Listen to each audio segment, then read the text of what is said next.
Hei tid, så det atter her vi noen nødgen part av Gjerstamål. Og vi Anja Hansen som teker opp og redigerer, Ronny Petersson som teker seg av Ljøvnen, Paul Ferre og jeg selv Daniel Adol Jakobsen. Vi hjertelig velkommen til hendaparten av Gjerstamål. Og jeg ferdig atter i det å spille Paul hva du hånden ligger av hjertet i det. Ja, det er vi Kristus og Jakob, sier Kolossbrev, vevn dårderne.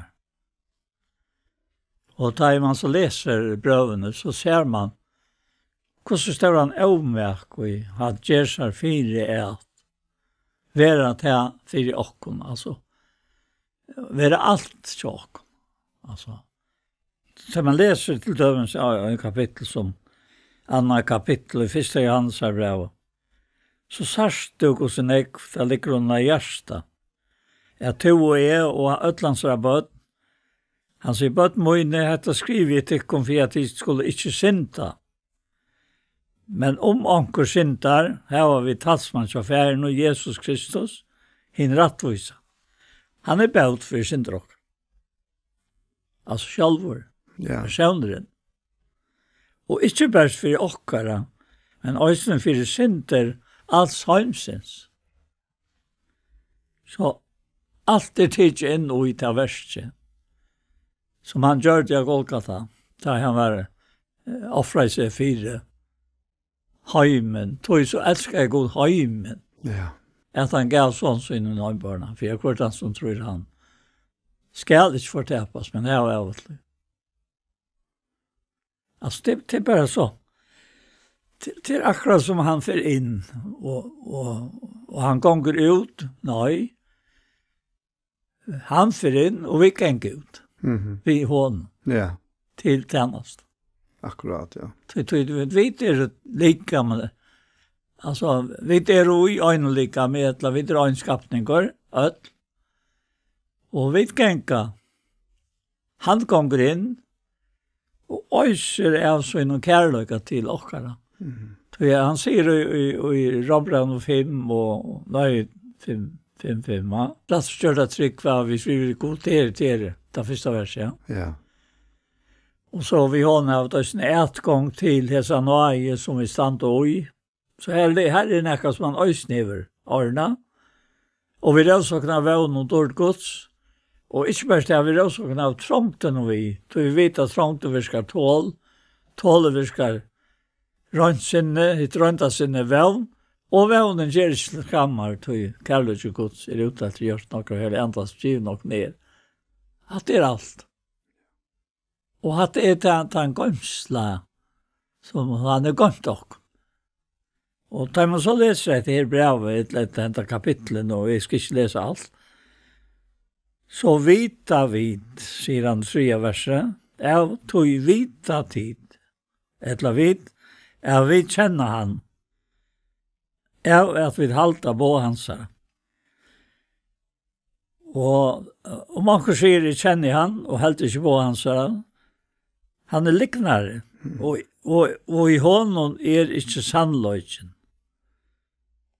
Og så sier han også nekko i samband med det her. Og så sier han dette vekra som morgon styrste med om vetaljen nekko. At han sier seg være verand i hånden, øysne bunten at han var som og etfer som han. Akkurat, ja. Utrolig. Han og i okkom. Som leter okkom færre ut. Altså, som en øynløyke vi han. Han sier det her i 17 Korinthbrev 4, og han tåser om at det at ja, vi missar det ikke med det. Ty om så utvarstes mennesker og til grunn der, så nødvendigvis av innvarstes mennesker derfor det. Ja. Ty trångt akkurat som stått og løtt, og virker akkurat i ivetlig og evig fytling av dård. Og så sier han i 5. kapittel nå at vi nødvendigskapninger. Og ta kommer han inn i at av til videre nødvendigskapninger, du kan lese det. akkurat det her versene. Hva henter? Hvor gjør det kom til en nødjanskapning? Ja. Til han. Ja. Det akkurat det vil jeg. Om tog ein i Kristus han nødjanskapninger, hit gamla færre, til våren ut. Og dette en sånn en helt anstandende konstatering av fakta. Og det ikke hver som helst som gjør seg her konstateringene. Det i Paulus som skriver drivende av hele andan, så skriver han det her fra herren og sjølvene. Og det bare, det som vi sutja det her fra de ytra, så vil vi sagt at de gamla vånande ved av sted. men han konstaterar det som fakta, at de gamla færre. Ja. Det våren ut. Og det jo fakta. Det fakta. Ja. Ja. Og så spørningen ikke åkken blir så bare for at få først dette her fakta ut i livet, ja. Det å være i harmoni ved han, i samløy ved han. Ja. Det tror jeg han sier at det var som ætfer som han. Ja, ja. Og det kom så særlig vel vidt som her morgen. Tror jeg at Arjen, altså, han sier her, som vi leser Romarbrand, altså, at vi rev så kunne være noe dårgods, og det størst. Men vi rev så kunne trangt noe vi. Det trangt og virkar tålt. Altså, trangten i løyven og tjokken virkar at vi tar samme etfer som han. Ja. Det kvar talt mer av trangt i høymnen enn han, og omkant i den foran. Og gjør det nækka som var sint. Så han visste at han skulle være bælt for sinter okkara, og sintene til den høymnen. Det smavis. Nei, han det fullkomne offre. Ja, det fullkomne. Og han han okkara vågna. Han ja. Og akkurat garantier, akkurat trygt. Alt. Ja, alt, ja. Ja. Så her er nekva kom å lære og å kjenne. Ja, her er nekva som jeg ofte har brukt da jeg leser meg fram og sannløykar som han hever oppvoksa, etter som han hever i seg sjølvån. Og så låter han da til okkon, og han sier at fire av vera og i hesson, at det var samme etfer som så opplevde jeg det. Så må jeg lete han at trångter kom inn ut et liv. Som du kanskje ikke fæter, hvor det her var så størst. Arjen og en sjølvan, og ofte har det sagt at det var rævligt at det skulle hente et eller annet. At 80 ikke hent. Og han sier jo, det er to som skal lykkes med mer. Og i tog i etfer, så de kunne, altså, suttja. Altså, han taler alltid i flertall om ødel. Ja, han har jo begynt faktisk kapitlene her, første kapitlen her, han sier at vi vil ikke prøve at trångten og kom åken i Asia skal være tikkun og kunnig. Hun var overhåndstung, mer enn vi var mentra bedre. Ja. Og til Paulus. Så at vi enda ikke hadde mot om lov.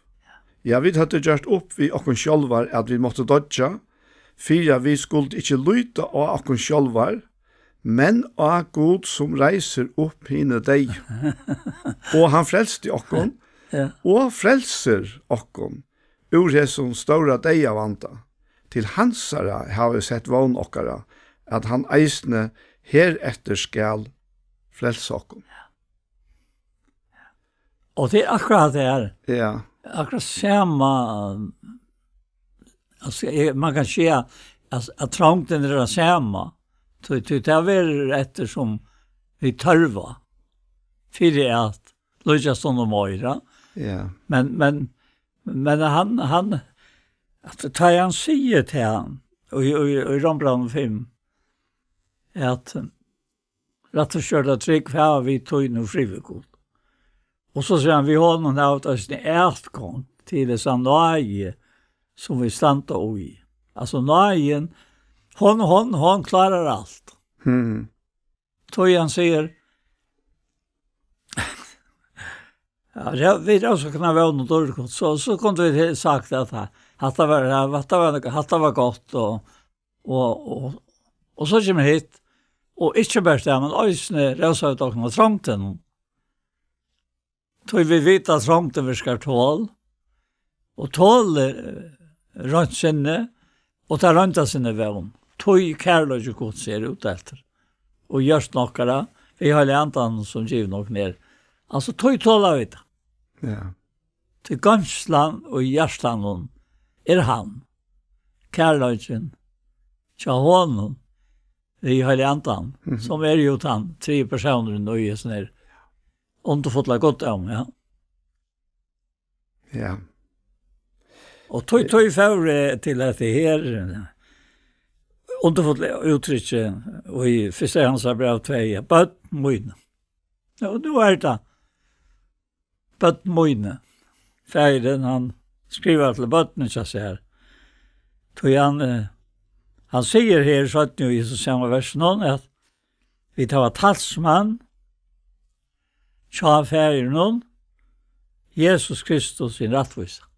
Ja. Och han sände hela antan som en talsman av er och görsten okkar och löja okkom och jag tjock något allt. Lika mycket att dova att täka vävnen alltså. Vävnen ger inte till skammar. Och en vävn som ger inte till skammar, det är småvis. Men som av vävnen vara han som inspirerad. Och det nya människan. Og ikke trångten så trångten ikke teka møte fra der, da jeg der kommer. Men du måste i jøkken et la bæge. Ja. Og han sier at jeg må være kjatter Jesus, tog så lett av gavun, døvun, ut av gøten jeg gløy. Sørst og bøkst, jeg har sanna, at jeg glemte jeg elsket til. Det var just da tøynar henter, strøtt og rauser av meg ved. Så han vil ikke bære at det er nækka som litt raken opp og kanskje gjør raken verløyka fjær. Og vi ikke då at teka møtet tøy at vi tar ånka trångter i løgn. Nei, det er eisen tann verløyken at vi ikke slappen av i dette her likam som vi jo, ja. Vi enn her å gjøre, ja. Og det naturliga människa och virkelig, alltså tjastat, att det ekla närvarande, ja. Och så vi ofta har citerat flera från för om att det naturliga kommer först och så är det ett andaliga. Ja. Och det naturliga i oss, det vill så öjliga gärna släppa kjolt. Och här häver han är fullkomligt just upp vi okkara, alltså, mövleikar fyra att klara det. Ja. Och då faktisk allt satt verk som ut från honom, det fullkomligt knutt att det han som gör det. Och då säger han här i 4 Korint 1, han har kapitlen, här ända vi att säga, för jag som skriver han rosa sig i herran. Og hvis vi så tenker Efesos andre kapittel, så øyla velkjent det her som han sier til av nøye til frelst, vi trygg, og det ikke til kun sjølven, det gava Guds, ikke av verskon, fire at ånden skal råsa seg. Altså, man kunne jo huksa at han det her en standande frelsan var bytt upp i 2 parter. Man kunde frest altså sagt 50-50 at god gjør heltene, og så gjør vi det hen heltene. Eller om ikke annet, at vi hadde 20% etter, altså som vi kunne si, hette okra parter. Hette kan jeg råsa mer av. Hette henta parter vi klarer selv. Men det är så fullkomligt slivfast. Tog av nøye det frelst vid trygg, og det ikke av til sjølven, det gava gods, ikke av verskon, for at ånden skal råsa seg. Og vi vera mynt av det, altså, samt og jant, heter her at han veveren som eiter okker ekne, han får faktisk trångtna vissar. Så ja, vi blir mynt av på tammatan at ja, nei, jeg må helt herfor halde meg til herren, ja. Tåla løyinkar. Ja. Det sa vi dem. Ja. Og eisne ui her, i snir kapittel 2, han har jo sagt at det er han som sier seg verande i honom, det er eisne vondtene, det var som og etter som han. Så sier han bare at han var til elskar av. Det er nødt på, ikke skrivet ting. Det er ikke nødt på. Det er ikke nødt på. Men gammalt på, som de da har haft fra opphav, det gamla bøyer året, og i tid har hørt. Og det er det nødt på. Vi skriver tekken, og det er satt og i honom og i tekken. Altså det bare kan man si bare pastar som røyta til myskre vujke borst og et sanna ljøse skoiner langt. Og tanne sier seg vera og i ljøse noen og heter brøversøyn og i myskre noen enn. Altså, det er han som er skilja. Og som man leser, ja. Og dette er det som brøyter okkara etfer, tog han fæter i tanken og tjokken. Han skikva bostor til menneskelige, og han selv sitt i stegen, tog det gamle fære, og det var det nødt. En nødje personer, som onkan enda hever, kvarst hera gjør, og akkurat lika med et løy dårdene. Og her skulle vi så være, samme veien i alle ræver. Og så sier han at han elskar brøversøyn, være verand i ljøsenen, og i hånden er ikke avstøyd. Nå kommer vi til et uttrykk, som man kan hørte som baden og omkår, at vi er ikke til avstøyd. Vi er ofte av uttrykk. Og jeg spurte hva det var. Da så fikk jeg seg forklaringsene, fra grønningsene om hva det var, hvordan man kunne være til avstøyd, så kunne det bare være hette her etferdene, 8 år, og det kunne også være at man sier til som man også i åren, og gjør det bare verre. Vi er mennesker. Ja. Og det har kallet det nok etter at, hvordan det kalles? Som det strøyes vi i skolen nå. Ja, happing. Ja, happing, ja. Ja, nettopp. Ja. Så dette en ommittelig grøy tale. Ja. Her, og jeg leser henne. Og han spurte jeg på Madsen hva han taler i. Han sier bare til at jeg taler det jeg leser. Altså, at ta livande i året så vakte han opp til at sige, som Paulus sier, han ber og Jesus brev noen, øyne ber for seg, så han kan få livande år. Ja, år, ja. Ja. Jeg kan ganske lykke å lese at jeg har det rett. Jeg leser det veldig. Her i Efesos brev og 7. kapitlet. Han sier, be for mer via, ja. Bjørn for ødelen heila og for mer vi, enn mer skulle være given år, ta i lete opp munnen, så vi dirve kan kunngjøre landamal evangeliums, for hver skuld i kjente på i landsjon, at jeg skal tala vi dirve om det såla som vi eier tala. Ja. Allt detta att det här är fra god, ja. Ja. Och så gör han en grund hvor han skriver här mitt i kapitel 12, vers 12. Han säger skriver till tickara bödmojne tog synder tickara och tyckom fyrirkivnar för navns hansara skuld. Ja. Och detta vers blev en helt säldet. Alltså, avmäkaren och i Kristus gör sig nu han i hjärtan vi höll andan om. Och kärlöjsen här ösne. Så har man då, ja, hur säger han detta? Det är fakta, att det är verkligt. Och så skriver han till fädrarna här. Han säger, jag skriver till fädrar, tog tid känna han som fra opphavet.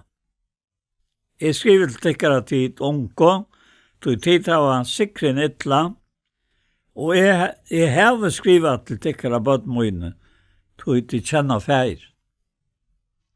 Jeg tror jeg uttrykk. Ja. Bønt, så sier han, bønt fra hånden til okkara, som har vært løg. Han skjermen vi hæsson, bavon og jokk. Hvor vil skriva, så vet vi egen nokkara kunne teka det inn, for jeg kjenner han som fra opphav. Og for jeg vet onket la deg onko, det her var sikren ytla. Og så tror jeg, du kjenner feiren. Og at det en utrolig uttrykk. Ofta leser vi bare, og så har man lyst, ja. Og lett det ikke, altså, det blir ikke det livende breie sjokk, som skaper forløyv og lika med. Så det sast hvor det verst. Og til naboret. Og så sier han øysene, dette her, og i vers 15, elske ikke heim. Elske ikke heimen. Og i helter til som i heimen og så sier man der, og året taler, og anden han veker opp, og tog helter til at nei, dette tår jeg ikke lese. Så jeg som en kan ikke elske. Men det jo holdt noen. Det henter da. Men du helter til begge to, og det så løs. Men han sier nettopp at på en framalontan at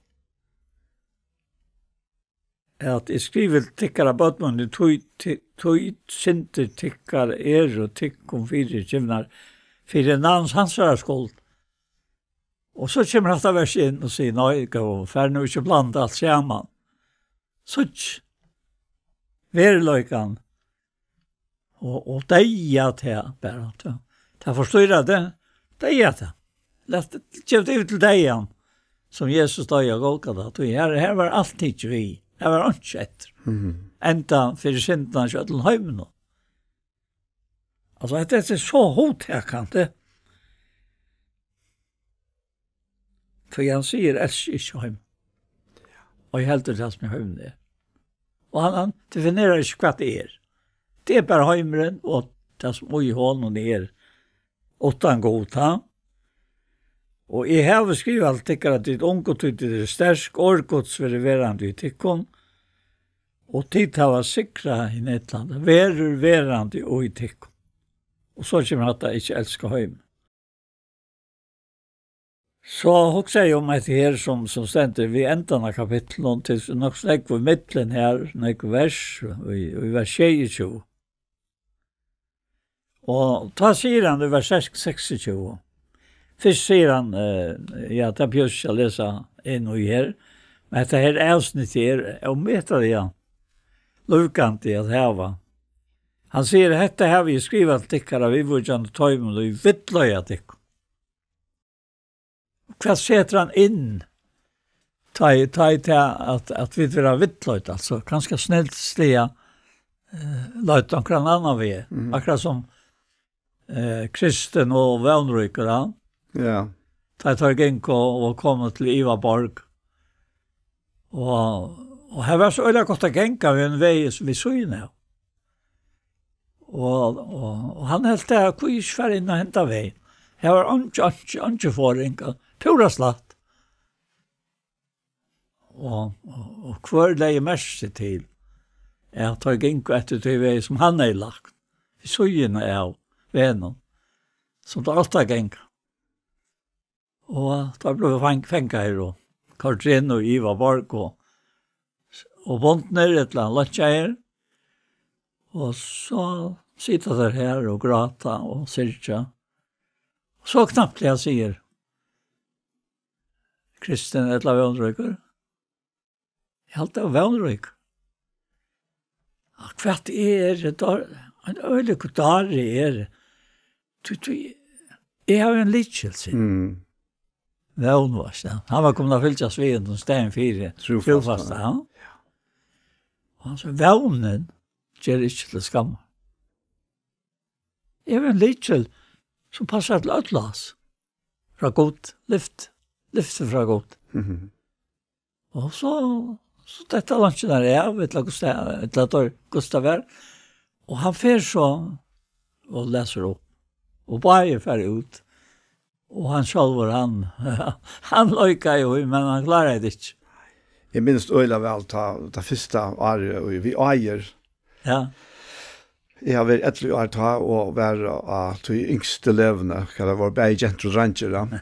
Og ta heie Brynleif Pilagrumsferien av 4. Først kveld så fortalte han en parster Pilagrumsferien til øyla hodtagant. Ta minns det, han var øyla livande tjån nesten. Så ta fengt jeg ordentlig. Ja, han var helt særligt. Ja. Han tar så stor brøyting ved Brynleif. Han var bare kom trygg som helt onker og døtter i Siloa. Men det kom også inn, altså. Så til hjärsta og sin. Det ble ikke akkurat det samme. Og så lykkes som, akkurat som vi tar oss om det, va? Ja. Så det er han, så tror jeg ikke det med han. Alt var nytt for honom. Han var der i Danmark ta og i Fyretrus. Og bjaua i Nødjan Fyretrus, og bjaua i Kauno ved Testanier. Og jeg var i tog. Og i tog flotjen da. Og han var fullstendig brøtt. Han var nesten fardrøy. Var det var ikke 8,5 Billy Graham var i Danmark? Jo. Jeg minnes til Peter Haber skriver om det, at det er i samband vi, han er ved å møte til Billy Graham. Ja, sikkert, ja. Og kommer ned i seg selv om. Ja, rett. Ja. Og Jack og Wallay her i Gøten og Kjeppmannhavn. Men ta klarene det 4. Ta klarene, ja. Og ta var det en brøtter. Det var sånn så brøyting at han sier med at han iveist om han ikke burde la stopp seg atter. Jeg sier, ja, men altså, så rykt det å liva, som til dømes som det vi tar her fremme, taler om, å liva uittøy, etla, så det er en verløst, han er jo gjørst det såleis. Ja. Krist. Alltså det som skulle in i jakten allt det här. Ja. Det är döms att det är vers man säger hette lyft jag lovar jag inte är vi lova. Och här och så för en halv halvinchna. Ja. Passar att lova vi hela andan. Ja, helt otroligt. Och det ger alla månen. Ja. Jag har kanske nämnt det för en affär, men du tar hooks inte bara kanske om inte bara personliga, men eisen vi som helt som kristen tryggande människor och ofta sammanhänger eisen. Och jag sa det så ölla tydligt, vi var i affärer i norra och var till några konferenser här så där. Och här hej var fantastiskt liv i. Men det var akkurat som om allt var stuvna. Och ta så är liksom firma ser i tanken om bara så myndene av man ser det sjönvars på kanske så mindre av det så först in i en gamla borg så kunde det gå stanta en sån ryttare rustningar här. Och förhåll till här lockshowarstan. Einar för var en livande person och i som rustningen. Men han är väck. Löve är väck, men formande är efter och tar konstant i 100 av vissa år. Men det är inte löve. Du kan inte bruka det till något som helst. Da. Och så är det hans Jakob säger ju att utan anta är likam ju detta. Ja. Och det som han knyter det samman, alla egentligen. Både Paulus och Jakob och Johannes är eisen, og Petrus er eisen.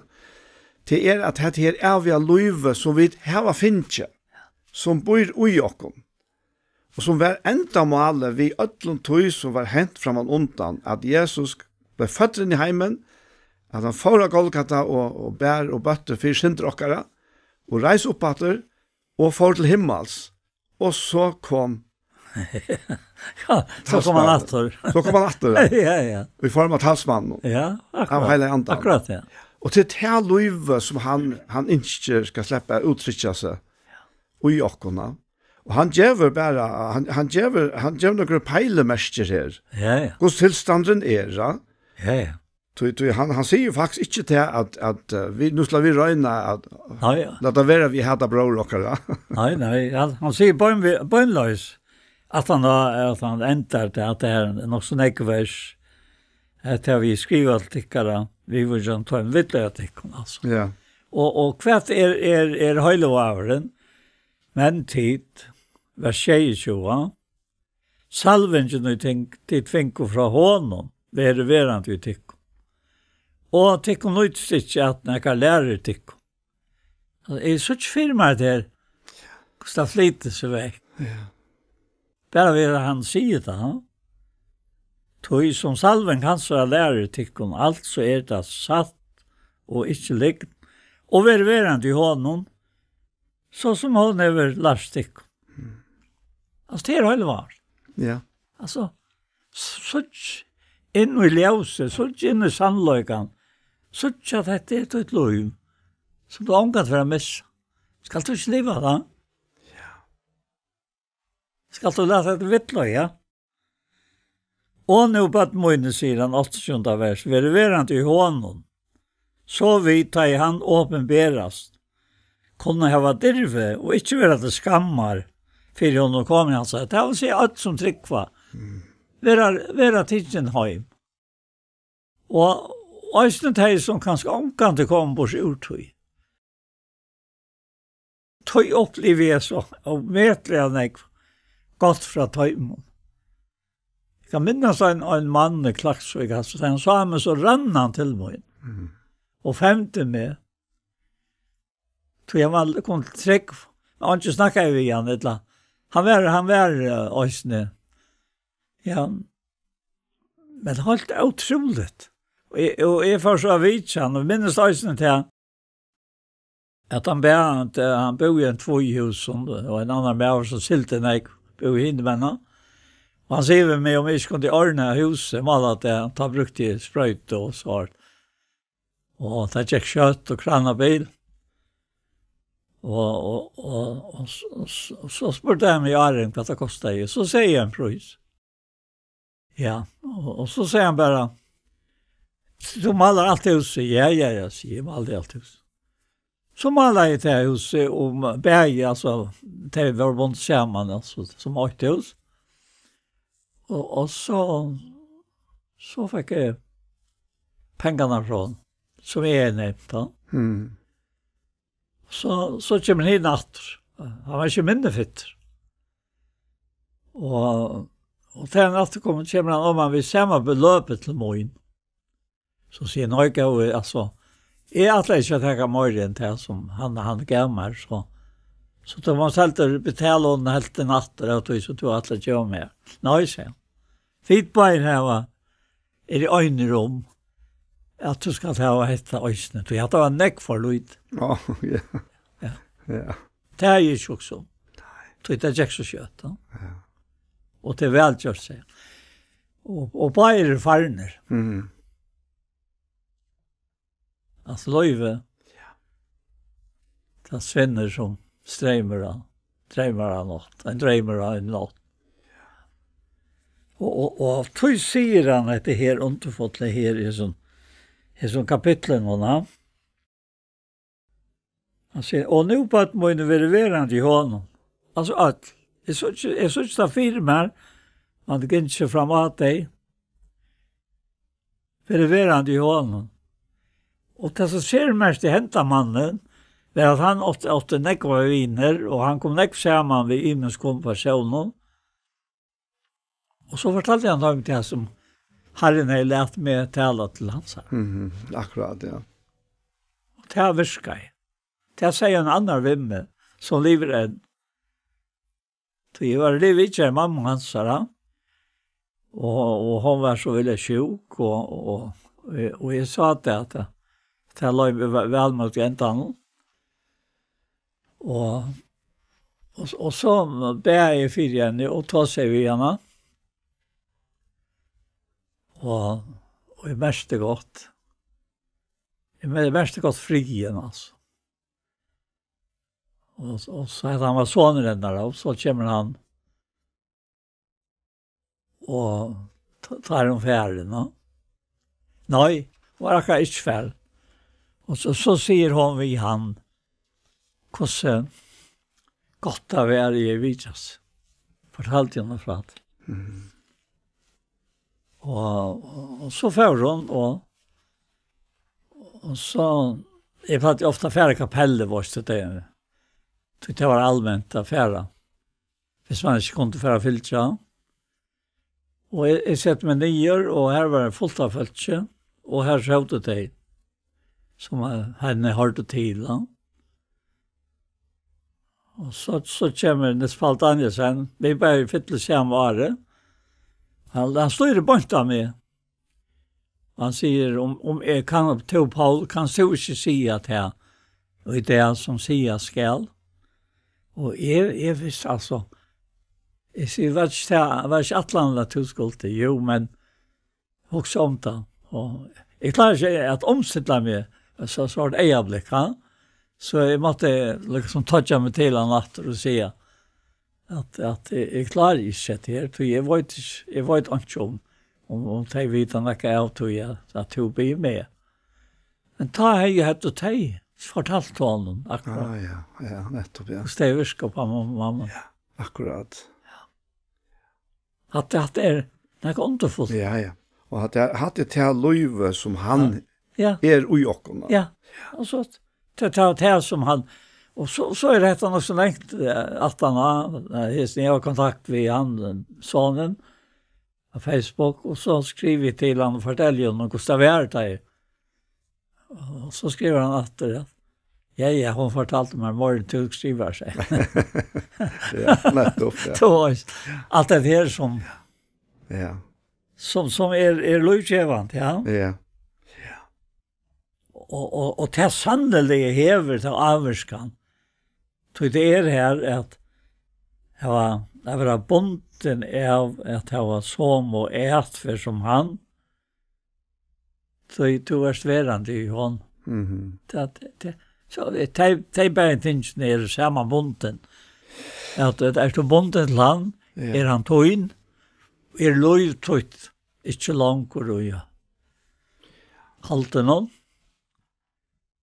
Så øyer han til, han øyliker meg, og han vil nøyta dem til det som etfer. Jeg halte at man ser så øyla tydelig at Johannes det mest områdende til honom. det atfärden i mitten människor. Och så vi emot det för öronen. Ja. Och han är öjliga svartkvitt där. Han tar sig enten kärlek eller hatter. Ja. Han tar sig en ljus och han tar sig en mysker. Han tar sig en löv och han tar sig en deja. och heimeren mysker och deja. Men i Jesus och i Kristus hit eviga löva som Guds evige kärlek, avbrøytende kärlek, som fotler iverstreimende av nøye, og til det som føler øyla størst fra Johannes, at det det som han ønsker, at lykkes så som Jesus var iverstreimende av Guds kärlek, så at mennesker, vi sier til dømes av seg kvinner som kommer inn her, Lukas 6, alt der, til Simon farseer noen, og så hun bare kastet seg ned og 4 føttene av Jesus, og vi vet ikke om henne og æren til.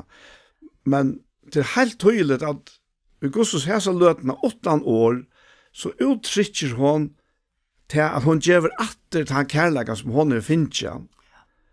Og til her og til lykkere, at han bor i okken, han vil slippe at uttrykke seg ut i kjøkken okken.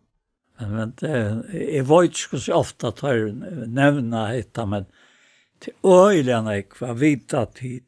Vita tid ikke. Akkurat, ja. Og det som et kapittel enda vid. At vita tid at han rattviser. Først var han rattviser. Ja. Det er jo stankt på, ha? Ja, så vita tid øyne at hvert han gjør rattvis. Føtter av hon. Altså, bare at du stekker og at du leser, og du kan skal lust der nå, og hokser om tøtt lov, hvordan du møte i hånden, som du varste rattviser, og hever rattvisstørst til. Bare hokser den. Hvordan røyk hun ikke? Du merker at det fer nok ut. Traltdammeren kvarver, og rattvis gjeringen, litt opp. Kan være rattvis, som, ta og ta. Så det skjer alltid, altså. Det røyner å få et inn, men det er ikke ut der, altså, på en måte. Og på en måte det. Så han tok det, altså, ja. Ja, altså. Og hatt det som jeg kan si mot liv.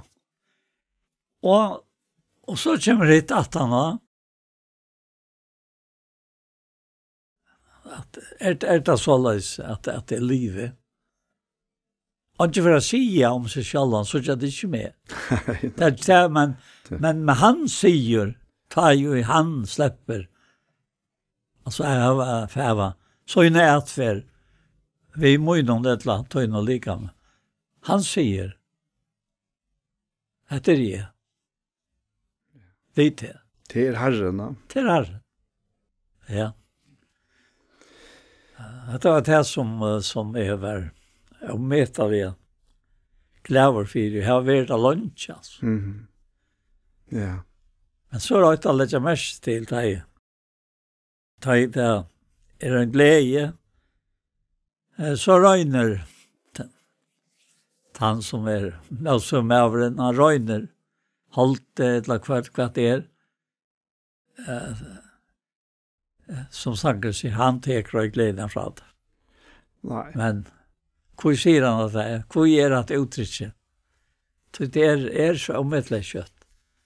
At det ferden fra første kærløkene, sier han. Johannes skriver det selv. Ja, og det møtet her, sier han, til alle de her samkomne. Eller til Efesos. Efesos, ja. At du ferden fra til første kærløkene. Ja. Til første kærløkene. Og det det som så tjøk noen surka tja, vet man jo rett å si surka, men det tjøk noen seirante. Ja, han brukar surka tja. Ja, han brukar det, men jeg husker om at alltså allt andar av Guds kärleka. Ja. Och vi ska lukka för ut av nästa kapitel här så säger han suttje. Ja. Hur så stora kärleka färgen har vist okkom. At vi skulle kallast bøtten Guds, og vi det. Tui kjenner heimren nok ikke, tui heimren kjenner ikke han. Og så sier han, tid elskar vi, altså uttrykkene. Nå vi bøtten Guds, altså, det så øvet av sånn storleikene som hesten heimer gjerne vil slippe å vise frem. Og ja, vi sitter da i politikk til døms atlasses. Hva det blir øyne dominerende i fargen etter at personer opphevjer seg selv vi bøyløten og vi forteller fra hva det har gjort og alt. Fri vi tog, ja. Men det ikke samsvær vi til som han sier her. Og jeg husker meg til det som han sier her, til elsker nå vi bøtten Guds og ikke åpenbær enn hva vi skulle være. Vi vite at ta han åpenberast, skulle vi være honolog, til vi skulle suttje han som han og hvert han hever hesa vann til hans herre, renser seg sjølvan, ens og han renere. Og det her mynden, faktisk opprunnet av ta i god taler, lad i okkon gjøre mennesker og i mynd okkara, og så kommer han inn her, og ofte har vi nevnt det, i 17. Korint, i 3. kapittel her, ja, vi som vi omkom for anlitt noen, avspekla dårlig hans her, være ombrøyt til som mynda. Ja, det man også om til at han ljøs i Hessen Høym. Ja. Altså, han sannløyken, og han veveren, så ikke akkurat firmer til, som han sier, at det ljøst, og det satt, og det så ikke på veien, så veveren, akkurat som i årtøk noen, altså, veveren og det ratterskenger, lykker, skøyna til ljøs, som er bjørstar, inntil hatt av det. Og så lærte jeg meg også ned her, trus du es. Bare to trus tes. Og to trus du tog han to, og to han. To i hånden. Så kommer kraften at være det. Ja, det akkurat det. Og i ter virker det som veikløyke, tog at du sier det og ikke. Men han sier jo, det ikke to, det og i ter. Akkurat, ja. Det i alt mer og metar igjen jeg, og i måned tjennast. Et løy tjennast som han gjør og lika med måned. Ja. Det kommer alltid at her i Hebrea brandhalv, at her var han de egene venn da. Ja. Av Jesus, opphavsmann og fullkommere troaren der. Ja. Ja, skal du enda et lært av tog igjen? Ja, gå feir i Jesu navn, og så takkar vi til her. Vi takkar til her for at du erst kærleik. Og takk for at du ikke bare erst kærleik, men at du hever åpenbæra, at du har vust din kærleika, feir i himmelen, at du gav sånn til hin einborna, tror jeg så elskar du okkon, så elskar du heimen, at du gav sånt. Og til kunne vi bare takke og prysa til her Herre. Til okkara bjergjeng. Til at du elskar okkon, og du elskar okkon med vi enn våre fortjenta sier ut år her. Og vi kunne ikke annet enn takka til her og Herre, vi innskjer alltid å slippe å være og i sånne her kærleksforholden, i sånne her feir og baden, til foreldre og baden, Herre. Det så lest du først vi okkon, og så ikke du eisne visla for vi hver jon øren, Herre. Takk for din kærleika, takk for din anæge, takk for ditt år, takk for talsmann heile andan. Og Herre, vi takkar der for begge hesa løtene, og for så mange løter vi da kunne sitte sammen, og nåte fellesskapen vi til, og nåte fellesskapen vi hver annan. Og Herre, eisne vi til som vi ikke suttja, men som høyre okkon, takk for at årtøyt gonger ut her. Vi takkar der for det som gonger ut fra hesen hus i eisen herre. Alt det som vi kjent, her beie iktus og eisen vi skjei herre, vi takkar der for at tøyt år er livande, og ta nær inn til mennesker. Vi bie for teimon, som hitja og lusta etter hesen bådskap i det. Og her vi takkar der for andans rød herre, for kærleikans rød herre. Takk for at du kommer til hvert enkelt hjärsta som kanskje strøyest og tingest av mange og imeskon herre, men jeg bare touch deg for at alt det hever til å teach av det herre.